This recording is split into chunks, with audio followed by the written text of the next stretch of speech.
За бүгдэнд нь шинэ оны мэнд guys. Шинэ жил гээд сайхан амарчглаа. Одооноос буцаад 7 хоногт нэг анги оруулах формонд орохыг хичээнэ. Энэ удаад та бүхэндээ Курокогийн сагсан бөмбөг гэх анимыг ярьж өгөхөөр бэлтлээ. Тийм бас. Аними дөрүүдийг нь нэрээр нь явсан нь зүгээр үү? Эсвэл зүгээр хамаагүй нэрлээд явах уу? Та нар юу гэж бодож байна? Билүүлог дээр хэтэрхий олон нэр гарснаас болоод хэцүү байсан байж магадгүй гэж бодоод. За юу ч байсан санал бодлоо хэлээрэй. За ингээд эхний хэсгээ хүлээн авч үзнэ үү? Бас дардгаа дараарай. Баярлалаа. Get ready for it. Get ready for it. Yeah, this is it. Тико дунд сургуулийн сагсан бөмбөгийн клуб. 100 давсан гишүүнтэй 3 дараалж авраг авсан хүчирхэг баг. Энэхүү түүхэнд гайхамшигын бүрдэл гэх гайхалтай 5 хүнтэй бүлэг байдаг байжээ. Гэсэн ч гайхамшигын бүрдэлд хачин 100 яриа байдаг байжээ. Хинч мэдэхгүй тоглолтод орсон гих түүхч байдаггүй. Үс үзэгдэгч 6 дахь гишүүн байдаг гих 100 яриа. Сэрийн ахлах сургуульд клубүүд шинээр орсон сурагчдыг клубтэй эсүүлэх арга хэмжээ болж байлаа. Энэ үеэр сагсан бөмбөгийн клубч мөн хүн эсүүлэхээр хичээж байлаа. Тэгсэн аягүй өндөр нэг залуу ирдгээ. Тэгсэн энэ нөхөр дээд ангийнхан нэг хүнээр нь замчлуулаад бүртгүүлэхээр хүрээд ирнэ. Сэрийн ахлах сургууль нь өмнөх жил нээсэн шинэхэн сургууль гэдгийг мэдэж авнаа. Энэ нөхөрч шууд нэрээ биччихээд харьлал гэдэг. Тэгсэн чинь орох болсон шалтгаан гэдэг дээр юу ч бичээгүй байдгийн. Тэгээд асуусан чинь сагс чинь хаанч адилхан гээд яваад өгдгөө. Энэ өндөр улаан өстийн нэр нь Кагами Тайга баг сургуультай Америкт байсныг олж мэднэ. Тэгтэл бас нэг бүртгэлийн хуудас байх ба энэ эмэгтэй өдөржингөө энд байсан байж огт санахгүй юм л гэдэг. Тэгээд хартал нэр нь Куроко Тэцуяба Тико дунд сургуулийн сагсан бөмбөгийн клубт байсан гэж бичсэн байдаг. Тэгээд гарцаагүй гайхамшигын бүрдлийн гишүүн гэж бодсоор хоцордгоо. За ингээд сагсны клубт орж ирсэн гишүүд зааланд цугларсан байдаг ба нөгөө эмэгтэй клубын менежер гэж боддог. Тэгтэл энэ эмэгтэй энэ клубын дасгалжуулагч Айдарико гэж өөрийгөө танилцуулна. Тэгснээ шууд дээгүүрхээ тайлс гэдэг. Тэгээд тайлаа зогсож буй гишүүдээ хараад Рико, чиний тесрэлт жоохон муу юм. Харин чиний бие хөшүүн байна гэд хэлж гарнаа.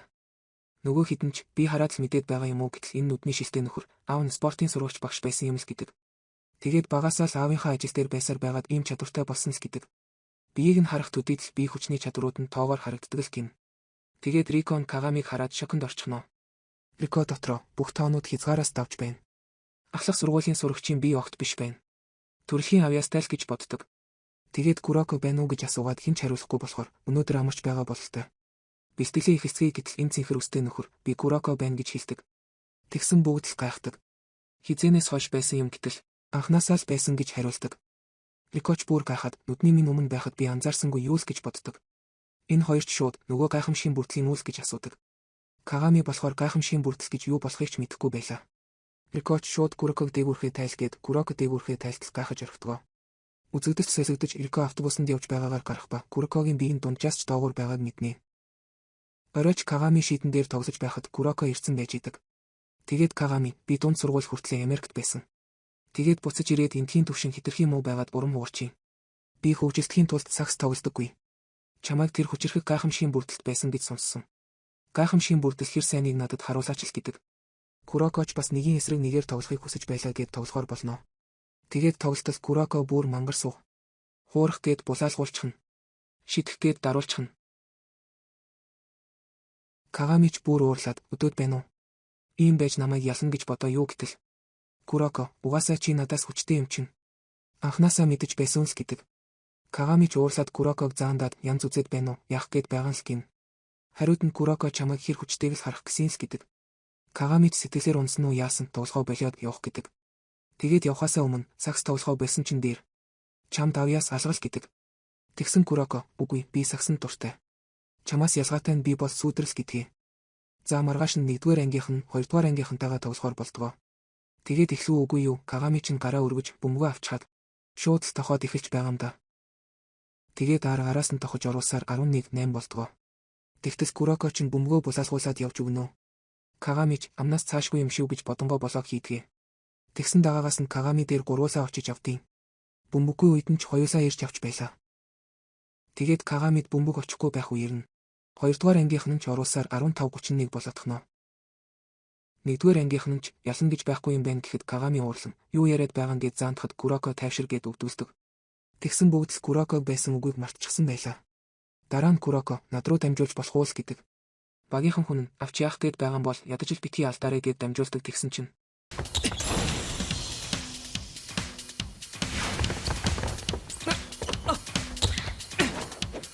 Гинэт бөмбөг дамжуулагдав. Дараа нь дахиад Куроко руу хаягдал дахиад гинэт дамжуулалт ирлээ. Араасаа гинэт дамжуулалтууд ирсээр оноогооч авч байлаа. Рикоч энэ бүгдийг ойлгодог. Куроко өөрийн харагдахгүй байдлаа ашиглан дамжуулж байгааг. Бөмбөгт хүрэх хугацаач богино. Бөмбөгний чиглэлийг өөрчлөх гарын ажиллагаагаар өрсөлдөгчийнхөө анхаарлыг өөрөөсөө холдуулна. Куроко харагдахгүй байгаа биш, өрсөлдөгчийнхөө анхаарлыг өөр тийш нь хандуулж байна л гэдэг. 100 яриа сонсож байсан ч байдаг гэж бодсонгүй. Гайхамшигын бүрдлийн үл үзэгдэх 6 дахь гишүүн. Куроко ингэж дамжуулсаар нэг л мэдхэд 36, 37 болж ойртжээ. Тэгсэн 1-р ангийнх нь бөмбөг тасалтал Куроко бөмбөгийг аваад шийдний доороос цацтал оруулдаггүй. Араас нь Кагами ирж тогсноор дуустгаа. Дараа нь Кагами Куроко хоёр хоолны газар таардгаа. Тэгээд харих замдаа Кагами Курокогоос гайхамшигын бүрдлэхэр хүчтэй би тогловол яах вэ гэтэл Куроко тэр доороо хяргуулна л гэдэг. Гайхамшигын бүрдлийн гишүүд бүгд өөр сургуульд орсон гэдгийг мэдэж авнаа. Тэгээд Кагами шийддэг.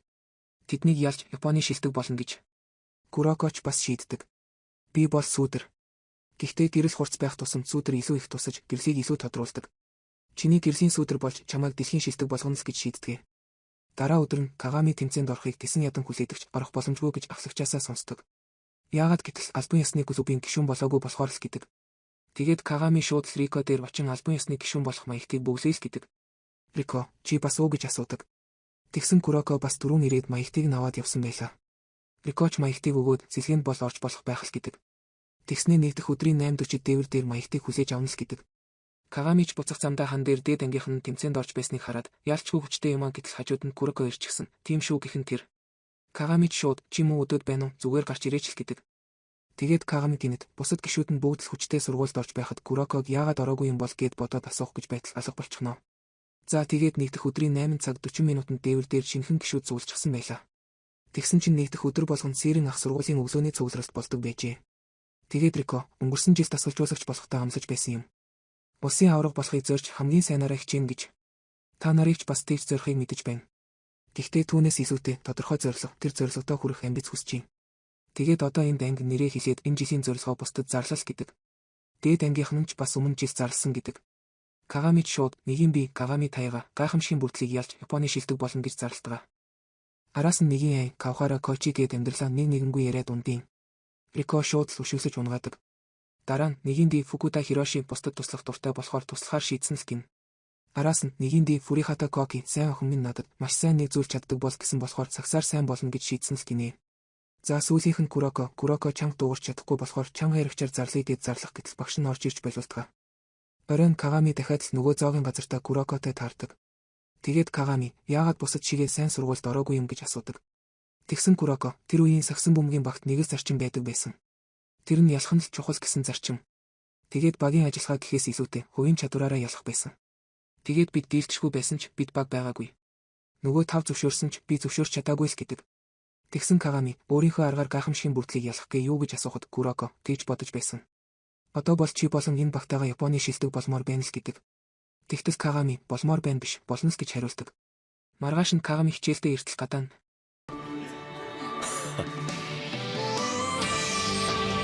гээд биччихсэн байлаа. Куроко тэр хэд ч хувцас солих өрөөндөө хувцас солиод байтал Фукута орж ирэн нөхөрсөг тоглолт хийхээр болж л гэдэг. Тэгсэн ахлагч нь хаанахтай тоглох юм бол доо гэтэл дасгалжуулагч өсөрч яваад байсан л гэдэг. Тэгтэл ахлагч нь өсөрч явж ин гэдэг чинь өрсөлдөгч нь амар баг гэсэн үг гинэ. Удалгүй сэрэн сургуульд шар үстэй нөхөр ирнэ. Манай хэд ч бэлтгэлээ хийгээд байж байлаа. Кагамич тэр дундаа нэгийг кросстоод бүтэн эргээд тохож оруулаад цоорч байдаг шүү. Үүнийг нь нөгөө шар үст хараад инээж байдаг. Удалгүй Рико Кайжо ах сургуультай нөхөрсөг тоглолт хийх болсныг хэлтгэ. Кайжо нь улсын түвшний хүчирхэг баг бөгөөд энэ жил гайхамшигын бүрдлийн кисэл Рётаг исүүлснийг мэдэж авдаг. Кагамич ийм хурдан тоглох болчихдог гэд бүр хөөрөөстэй. Тэгсэн зааланд нь баахан охтууд суулчихсан байдаг. Яасан гэсэн чинь энэ шар үстэй нөхөр чинь гайхамшигын бүрдлийн кисэл Рёта байжээ. Бүр модель гэж байгаа. Кисэ дараагийн тоглолтод сэрэнтэй гэдгийг мэдээд Курокотой уулзахаар ирсэн байжээ. Тэгтэл Кисэ рүү Кагами бөмбөг шийддэг. Кагамич энэ хүртэл ирчгээд минь мэдчихэд явчихгүй юм байгаа бидтэй. Надтай жоохон тоглооч царайлгаал гэдэг. Кисэж зөвшөөрнө. Тэгсэн Кисэ Кагамиг кросстоод бүтэн эргээд тохох гэдэг. Кисэ нь харсан тоглолтоо тэр дороо өөрийн болгон хийж чаддгийг мэдэж авдаг. Кагамич дагаж үсрээд блоклох гэтэл чадалгүй доош ундаг. Курокоч хэдэн сар л уулзаагүй байж их сайжирсан байна л гэдэг. Тэгсэн Кисэ Куроко дээр очин манайд орчих. Цуг сакс тоглоё л гэдэг. Курокоч татгалцдаг. Кисээ шууд л ялах нь л чухал штэ. Яагаад илүү хүчтэй газар руу яваагүй юмс гэж асуудаг. Куроко, миний бодол өөрчлөгдсөн. Гайхамшигын бүрдлийн ялна гэж Кагамид амласан л гэдэг. Тэгтэл Кагами бүр хөөрчихсөн. Гайхамшигын бүрдэлч гайхалтай юм аа. Кисээгээс гадна дахиад 4 хүн байна гэд. За дараа нь Сэрингийн Кайжотой тоглохоор Кайжо ахлах сургуульд ирнэ. Тэгтэл Кагами шүнжэнгөө тогтлоод унтаж чадаагүй байдаг. Тэгээд Кисээ Сэринг замчлахаар угтаж авнаа. Тэгээд зааландаа эртэл заалыг нь 2 хуваачсан байдаг. Тэгтэл Кайжогийн дасгалжуулагч болох Такеуч нэг талд нь Сэринтэй тоглоод нөгөө талд нь бэлтгэл хийлгүүлэхээр болсон л байдаг. Учир нь сэлгээний тоглогчдод нь энэ тоглолтод сурах зүйл байхгүй болохоор цагаа дэмий өрөхгүй тулд бэлтгэл хийлгэж байгаа нь энэ байжээ. Рикоч бөөнөр. Тэгээд Кисээ тоглохоор өмсгөлөө өмсөж байтал дасгалжуулагч нь ирээд чи тоглохгүй штэ. Чамайг гаргачихвал олигтойч тоглолт болохгүй л гэдэг. Тэгээд Кисээ Сэрингийнхэнд очиод ялагдах нь гэж бодсон үедээ намайг гаргана. Тэглээч намайг гаргуулахгүй бол гайхамшигын бүрдлийг ялна гэж бодоод ч хэрэггүй гэдэг. Тэгсэн Куроко би халаалтаа хийгээд байж бай. Удаан хүлээлгэхгүй гээд хувцас солихоор явдгаа. За тэгээд тоглолт эхлэх гэсэн чинь шүүгч нь эхлэгч юм штэ. Сэринг яс 5 хүнээ жагсаана уу гэхэд Куроко 5 хүн байна штэ л гэдэг. За тэгээд тоглох эхлэх гэж байхад Рико ажиллаа хийн. Өмсгөлтэй болохоор сайн харж чадахгүй байгаа ч тоон дунджаас дээгүүр байна. Биеийн хүчээр ялагдаж магадгүй л гэж бодно. За тэгээд шүүгч шүглээ үлээснээр дундаа өсөрч Кайжогийнх бөмбөгийг авснаар тоглолт эхэллээ. Тэгсэн удаачгүй Куроко бөмбөгийг тасалж аваад явна. Таслуулсан нөхөрч араас нь ирж амждагч Куроко Кагами руу хайснаар Кагамич тохож оруулдаг.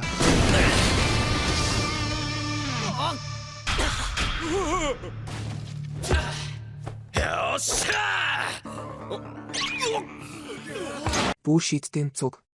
Тэгээд шийдийг нь эвдэлчихсэн болохоор талбайг бүхэлд нь ашиглаж тоглохоор болдгоо. Кисээч талбай дээр гарч ирж тоглохоор болно. Касамацу гээд ахлагч нь хариуг нь барихгүй бол бүдүүлэх хэрэг гэж Кисээтэй ярилцсан. Буцаад тоглолт эхлэх ба Касамацу бөмбөгөө залж байгаад Кисээг сул гарах үед нь Кисээ рүү дамжуулж Кисээ тохож оруулдаг. Бүр болоогүй Кагами шиг шийдээ эвдлэх гэж оролдоно. Тэгээд Кисээ Кагамид цагсаар хариу барихаа мартсан удаа байхгүй л гэдэг. Сэринч Курокогоор дамжуулан Кагами тохож оруулна. Тэгсэн нэг л мэдхэд 2 баг хоёулаа хурдтай тоглоод байлаа. Эхлээд дөнгөж 3 минут өнгөрөхөд 16-17 болж байв. Рико дотроо бүх хүчээрээ хамгаалж байгаа ч 2 багийн довтлогоо нь илүү хүчтэй байна л гэж бодно. Сэрний ахлагч нөгөө 4 ч гэсэн Кисээ шиг ирч хүчтэй юм. Куроко Кагами 2 байгаагүй бол тэд аль хэдийн хожих байж л гэж боддог. Энэ үеэр Кагами гүйж байгаад хойш нь унаж шиддэгч Кисээ блоклдог. Тэгээд Кисээ өөрөө бөмбөгөө авснаа Кагамиг хуулбарлан хойш нь унаж шидэн оруулдаг. Сэрний ахлагч бөмбөгөө залаад явж байхад Куроко ирнэ завсарлага амар байна. Одоогийн хурдтай тоглолт бид хэцүү байна. Кагамич бас жоохон амьсгаа аваг. Кагами хичээж тоглох бүрт Кисээ тэр хэмжээгээр нь хичээж юм. Энэ байдлаараа бүр дортхон л гэдэг. Рикоч бас адилхан зүйл боджээ. Тэгээд завсарлага авлаа. Рико хурдтай хамгаалж довтсоор байгаад маш ихээр ядарч гэж бодохтой зэрэгцэн Кайжогийн дасгалжуулагч хэдэн оноо алдах гээв гэж орилж байдаг. Касамацуч тэдний хослолч яршигтай юм аа гэтэл Кисээ удахгүй энэ тэнцвэр алдагдана л гэдэг. Рикоч эхлээд Кисээг аруулахгүй бол болохгүй нь гэтэл ахлагч нь Кагами ганцаараа хүчрэхгүй нь. Өөр хүнээр ахуулах уу гэтэл Куроко өөр арга байгаа л гэдэг. Тэгснээ Кисээ Куроко 2 тэрэнд сул тал байгаа л гэдэг. Тэгээд Кисээ Куроко анхаарал сарниулалтаа 40 минутаас их ашиглаж чадахгүй л гэдэг. Курокогийн алга болоод байгаа нь эд шид биш бөгөөд зүгээр л анхаарлыг чинь өөр тийш нь хандуулж байгаа гэд бөмбөг шидэн тайлбарладаг. Тэгснээ Куроко өөрийн ажиглах чадвараа ашиглан анхаарлыг чинь сарниулж алга болсон юм шиг байдлаар бөмбөгийг дамжуулдаг л гин. Харин ашиглах тусам нөлөө нь багасдаг болохыг олж мэднэ. Рикоч мэдээд эрт хэлэхэд яадаг юм гэж Куроко дууралдаг. Удаачгүй завсарлага дуустдаг. Рикоч шууд зооны хамгаалалтад шилжээд аль болох Кисээг зогсоо гэж хэлдэг. Харин Курокод хэмнэлээ багасгаад онооны зөрүү битгий холдуулаарай л гэж захидаг. Кисээч бөмбөгийг авахд Касамацу шууд л Кисээг зогсоохыг оролдож байна гэж ойлгодог. Тэгснээ шууд л Кисээгээс дамжуулалт авч 3-аас хийж оруулдаг. Дараа нь Кагамич Куроко руу хаяхад Кайжогийн Мориам гэх нөхөр тасаснаар оруулж чаддаг. Оноо бүр 25-33 болж холтлоо. Кагамич бөмбөгийг аван тохох гээд өсөртөл Кисээ тасаснаар хажуугаас гардаг. Кисээч Кагамид одоо хүлээн зөвшөөр. Чи гайхамшигын бүрдлийг ялахад хэтэрхий эрт байна. Энэ онооны зөрүү ихснүү гэхээс багасахгүй. Байрлал стратегиас илүүтэй сакс бол биеийн хүчний спорт. Бидний ялгаа хэтэрхий том байна. Хэдийгээр чи ганцаараа бидний эсрэг зогсож байгаа ч ганц мод гал болохгүй. Ямар ч арга ашигласан хамаагүй би харах юм бол 2 нугалж өгнө л гэдэг. Үүнийг сонссон Кагами гинэд галзуу хүн шиг инээгээд унд юм да. Тэгснэ баярлаад инээж эхлэе. Ингэж хилүүлээгүй их удаж. Америкт байнга л тэгж хилүүлдэг байсан. Бүр урам зориг ороод явчихлаа. Тоглолт одоо л эхэлж шít. Ялсан гэж хэлэхэд арай эрт биш үл гин. Тэгээд чиний сул талыг ойлгочихлоо. Харах юм бол чадна. Харахгүй бол яах вэ? Энэ нөхөр бол чиний сул тал гэд Куроког хэлнэ. Кисэж зөвшөөрч Курокогийн тоглолтыг харсан ч дуурайж чадахгүй. Тэглээгээд юу өөрчлөгдөх юм гэтэл нэгдүгээрийн үеийн цагч дууслаа. Тэгээд Кагами өөрчлөгднөөс гээл яваад өгдөг. Кайжогийн дасгалжуулагч онооны зөрүүгээ холдуул гэж барилж гарна. Тэгсэн Рико бүтэж магадгүй юм. Гэхдээ Кагами Куроко та хоёрын хослол чухал шүү гэд тоглолт эхлэхээр болно. Тоглолт чихэлж хоёр тал хоёулаа оноогоо авсаар 10 онооны зөрүүтэй боллоо. Эцэст нь Кагами дээр бөмбөг очлоо.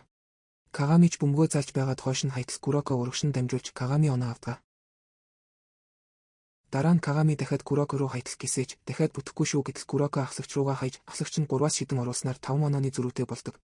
Кайжогийн Касамацу өдийг хүртэл Курокогийн дамжуулалт Кагамигийн нэгийн эсрэг нэг гээд хоёр сонголт байсан. Харин одоо хоорондоо дамжуулсаар сонголт нь ихсэж товтлогоонч сайжирлаа л гэдэг. Рикоч Курокогийн хөдөлгөөнийг гисээ хуулбарлаж чадахгүй. Тэр хоёр ялж магадгүй гэд хэлхийн завдалгүй. Бөмбөгөө алдчихтгаа.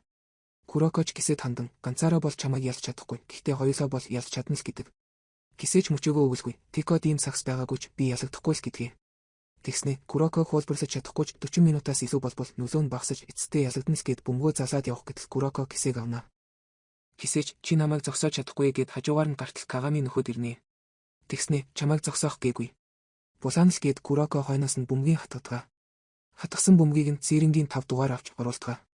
Дараа нь гисээ дахин бөмбөгөө авна. Тэгвэл зүгээр 3-аас шидэд оруулчихъя гэд шийдэл Кагами Курокогийн толгой дээр даран өсөрч блоклдог. Тэгээд Кагамич урагш гүөхд гисээ мөн дагаад гүөх гэж байгаад Куроког зогччихдаг. Курокоч цус алдсаар босож ирдэг. Босож ирчихэд зүгээрээ үргэлжлүүлж чадна гэж хэлж чадалгүй унаад өгдөг. Касамацуч дууслаа да. Ийм зүйл болоосоо гэж хүсээгүйч тэдний хослол байхгүй болох учраас онооны зөрүүл холдох гэж боддгоо. Гисээч бүр санаа зовоостой. Рикоч Куроког гарахгүй ээ. Үлдсэн гишүүдээрээ л тоглоно гэд дээд ангийнх нь довтолж Кагамиг хамгаалалтанд оруулдаг. Кагами шууд л тэгээ зүгээр юм уу гэтэл ахлагч нь зүгээрээ итгэхэд Кагами гэхдээ гэтэл ахлагч сайхан царай гаргана зүгээр гээд байгаа юм биш үү гингээ. Хаяач болов дээд ангийнхаа үгийг сонс алчхан шүүл гэдэг. Тэгснээ цаашаага үгэлсээр л явдаг. Тэгсэн 5 дугаартай нь тэр ийм үедээ шидэлтэй алддаггүй л гэдэг. За тэгээд ахлагч нь сул гарахаар гүөхд хамгаалж байсан хүн дээр нь хан ирж зогсоодог. Ахлагч нь ч сул гарын шиддэг. Олон ааштай клац шидэгч Хьюга Жумпэ. 50 хизээч гүйлээ алддаггүй. Гаднаа гүйл бүхний хянаж байгаа мэт боловч хошин шогийн мэдрэмжтэй эзүүг шүү. Ажилсаг тууштай хүчрхэг. Гэхдээ хинч хоолойг нь сонсож байгаагүй. Митоберинос үгүй. Юу ч хийж чадахч юу ч хийж чаддаггүй. Юунд ч чадварлаг биш. Когоны шинжи. Хинэнч бууж өгдөггүй гэж Рико бүгдийг нь танилцуулна. За тэр хооронд нэг нь дугуйгаа жигээд нөгөөх нь чиргүүл дээр нь суучихсан үзэгдэл гарна. Чиргүүл дээр явж байгаа нь нэг л их зурхаа ярьсан л хүн байдаг. Хисээ Куроко хоёрыг мэддэг бөгөөд тоглолтыг нь үзэх гээд явж байгаа нь энэ байжээ. Буцаад тоглолт үргэлжилж Куроко байхгүй ч гэсэн Хьюгагийн шидэлтүүд орсоор тооны харьцаа 48-52 болсон байлаа. Хьюга хэдий оруулаад байгаа ч онооны зөрүү нь ойртож өгөхгүй байлаа. Тэгсэн сэлгээнд суусан нэг нь өөр хийж чадах зүйл байхгүй юу гэтэл Рико эхний хагсын хурдан хэмнэлээс хойш тэдэнд тийм ч их ирч хүч үлдээгүй ээ. Ядаж Куроко байвал гэтэл Куроко ойлголоо гэд босоод ирд юм да. Тэгснэ явчаад ирий гэд тоглох гинэ. Рико Куроког боловч сая зүгээр хэл халтраад хэлчихсэн л гэдэг. Тэгсэн Куроко хэрэг би ороод нөхцөл байдал өөрчлөгдөх юм бол оруулаач. Тэглээч Кагамиг түүний сүүдэр болно гэд амлчихсан л гэдэг. Тэгээд Куроко орж ирснээр онооны зөрүүг баг багаар ойртуулснаар 2 онооны зөрүүтэй болжээ. Тэгээд Хьюга оруулснаар бүр тэнцчихдэгэ. Тэгсэн гисээ шууд аймаар чухал царай гаргадаг. Касамацуч гисээ рүү бөмбөгөө дамжуулдаг.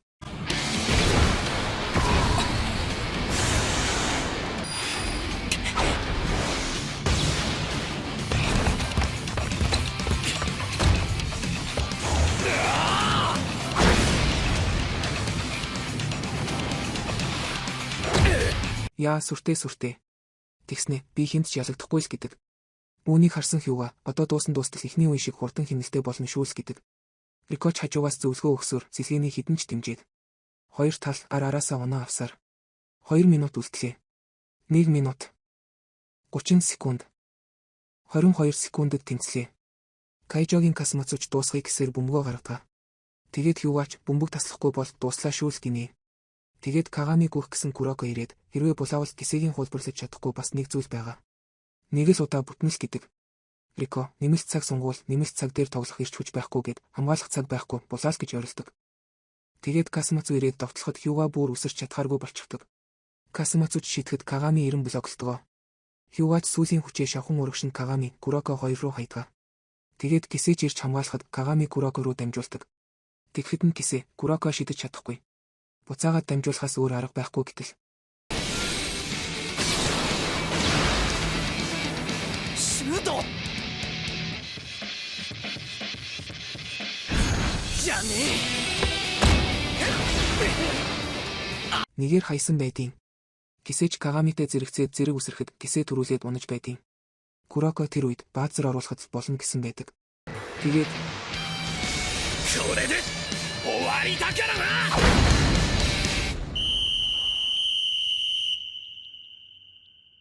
гэж оруулснаар 198-аар сэрэн хождгоо. Кисэ бүр уйлж муйлаад. Учир нь амьдралдаа анх удаага ялагдаж байгаа нь энэ байжээ. Тоглолтын дараа Касумацуч Хьюгатай гар барин өөр дүүрэгч Кисэ интер хай дээр үзээс гэдэг. Энэ хооронд Кисэ дээр нөгөө зурхаа ярддаг нөхөр ирж ялагдана гэж бодсонгүй л гэдэг. Энэ нөхрийг Мидорима гэх нь тэр. Тэгснэ сармөгчин хүртэл чадах тохиолд хийдэг юм чинь хувь заяа сонгохгүй нь мэдээж л гэдэг. Кисэ хариуд нь борчил байвал тохно байна уу хамаагүй юм биш үү гэтэл ойроос оруулах нь ойлгомжтой. Холоос оруулж байж үнцийг бий болно л гэдэг. Тэгснэ чадах бүх зүйлээ хийгээд үлдсэнийг нь бурханд даатах гэж үг мэдхүүс гин. Тэгээд би бол хийх зүйлээ хийхээс гадна зурхаан дээрх азийн сахиусаа авч явдаг. Тиймээс л миний шидэлт хизээж алддаггүй. Энэ ногоон үст гайхамшигын бүрдлийн номер 1 шидэгч юм байна лээ. Хисэж Курокотой уулзахгүй юм уу гэтэл би цусны надтай ээж цусны тэр нэг таардаггүй. Түүний хэв маягийг хүлээн зөвшөөрч хүндэлдэг гэлээ сэрэн гих мэдэгдэхгүй сургуульд орсныг нь хүлээн зөвшөөрч чадахгүй. Хэсгийн урдчилсан шат дээр таарах байх л гэдэг. Тэгээд төрүүлээд уучлалт гуйчихъя. Бид сэрэнд хожигдохгүй. Тиймээс өшөө авалтаа мартал гэдэг. Тэгээд тэр хоёр Куроког явж байгааг хардгаа. Куроко чимнэлгээр орон эмчэд үзүүлэхэд бүх зүйл нь зүгээр гарсан байлаа. Тэгээд тэр хит харих замдаа хоол идий гэтэл мөнгөтэй хүн байдаггүй ээ. Тэгээд за шууд харъя да гэтэл хажуугаар нь үнгүй стейк гэсэн бичгтэй машин өнгөрдгөө. Рико шууд тэр хидийг стейк хийдийгээд дагуулад явдаг. Тэгсэн тэр нь 4 хил махыг 30 минутын дотор идвэл үнгүй байжээ. Хьюгач идэж чадахгүй бол яах юм гэхэд Рико юуны тулд өдөр болгон гүйдэг гэж бодоол гэдэг. За тэгээд идээд удаачгүй Куроко амаа арчин бууж өгнө. Бусд нь ч бас бүр явхаа байжээ. Тэгсэн Кагами бүр идээд дуусчихсан. Бүр нэмүүлээл гэдэг. Тэгснээ идэхгүй бол би идчихгээд ёстой л явж өгнө. Курокоч төрүүлээд гарахад Кисэ үдэнд нь ирчихсэн. Түр ярилцаж болох уул гин. Нөгөө хэд ч Кагамид талархан гарч ирэхэд Куроко байхгүйг анзаардгаа. Кисэж Курокод Мидориматай уулзснаа хэлэхэд Куроко түүнтэй нэг таардаггүй юм аа л гин. Кисэ түүний зүүн гарч тоглоом биш шүү. Ялангуяа хилэнцгийн ордын сайн өдрөлт гин. Тэгснэ дунд сургуулийн аврагшаас оруулах тэмцээн дуусны дараа яагаад шууд алга болсон юм гэж асуудаг. Энэ хооронд нөгөө хэд ч Куроког хайгаастай. Тэгсэн Кагами тэр хоёрыг олж хардгаа. Куроко Кисэд мэдэхгүй гэхдээ яалч тэр үед Тикогийн бодлого буруу байгааг мэдэрсэн. Ямар нэг зүйл дутуу байгаа юм шиг санагдсан л гэдэг. Тэгсэн Кисэ спортод ялхаас өөр чухал зүйл байгаа юм уу гэхэд Куроко би ч бас өдийг хүртэлтэй бодож ирсэн болохоор сайн мэдэхгүй байгаач тэр үед саксыг үзэн ядсан. Бөмбөгийг мэдрэх, гутал чигтнах чимээ, торны чимээгээд дурлаж ирсэн саксаа үзэн ядсан. Гэхдээ Кагамитай уулзаад түүнийг биширсэн. Тэр хин хүнээс илүү зүрхний угаасаа саксанд хайртай л гэдэг. Тэгтэл Кисэ хэрвээ тийм бод та хоёр хизээ нэг өдөр сална. Бид хэдийн ялгаа нь биеийн хүч биш. Тэд миний ч дуурайж чадахгүй онцгой чадвартай. Кагами ч бас онцгой чадвартайг өнөөдөр мэдсэн. Одоохондоо сэтгэлийн хөөрсөөрөл тоглож байгаа ч хизээ нэг өдөр гайхамшигын бүрдлийн хэмжээнд хүрч багаасаа өөр түвшинд очино. Тэр үед өөрчлөгдөхгүй гэж үйл гэж асуудаг. Яг тэр үед Кагами ирдгээ. Кагами, чи яагаад Куроког хулгайлаад байгаа? Куроког хайгаад бид хэд харж чадахгүй байна л гэдэг. Тэр үед хажуу талд нь 3 нөхөр тоглож байхад хэсэг нөхдүүд ирснэ. Одоо бид нар тоглоно гэхэд нөгөө 3 чинь бид ч бас саяхан л ирсэн. Ээлжээ хүлээл гэдэг. Тэгтэл нэг нь саксаар үзэж шийдчихийгээд тоглодог. Тэгсэн чинь нөгөө 3 оноо аваад байхаар нь 4 дахь баачка гарч ирэн дард юм да. Тэгснэ саксаар үзье гэсэн болохоос биш 3 эсрэг 3 үзье гээгүй бидтэй гээд өшөглөж гарна. Тэгсэн Куроко аль хэдийн оччихсон. Шудраг бусчтэй гэхэн тэр. Нөгөө хідэнч тэгвэл саксаар үзье гэтэл Курокогийн ард нь Кагами Кисэ ирж 3 эсрэг 5 тоглохоор болтгоо. За тэгээд тоглолт мэдээж мэн 3 нөгөө 5-ыг баллаад хаях нь ойлгомжтой. Кагами Курокод хэрвээ зодон болсон бол ялна гэж бодоо юу гэтэл Куроко би бүтэн балбуулна штт. Харалт даал гэдэг. Кагамич Курокод загнан Куроко уучлалт гуйж байхыг харсан Кисэ инээмсэглэн явдгаа. Куроко Кагамид бүгдийг сонссон уу гэтэл Кагами хоёулаа сална гэдэг үү. Угаасаа хоёулаа нэг болоогүй штэ. Ганцаараа бүтэхгүй гэж хэлсэн нь чи штт. Тиймээс санаа зовлтгүй. Угаасаа гэрлийнхээ хажууд байх нь чиний сакс биздэл гэдгээ. За тэгээд тэр хоёр явж байтал Рико Куроког харан шууд очиж мөчөж эхэлтгээ. Нөгөө хідэн ч тоосон юмгүй цааш алхана. За энэ хүртэл үзсэн та бүхэндээ баярлалаа. Дараа 7 хоногт уулзцгаая. Нэрээ нэг санал хүсэлт авахд. Аймаар мембершиптэй болоод мембершипүүд миний хоолойтой аниме тайлбараа үзэн гэж байх уу хаа. Би өөрөө ч бас нэг тийм гоё хоолойтой хүн биш л дээ зүгээр. Тэгээд бусдаасаа 7 хоногийн өмнө үздэг ч юм уу, тийм юм байвал дэмжих үү? Дэмжихгүй бол хамаагүй хаа. Зүгээр асууж үзье.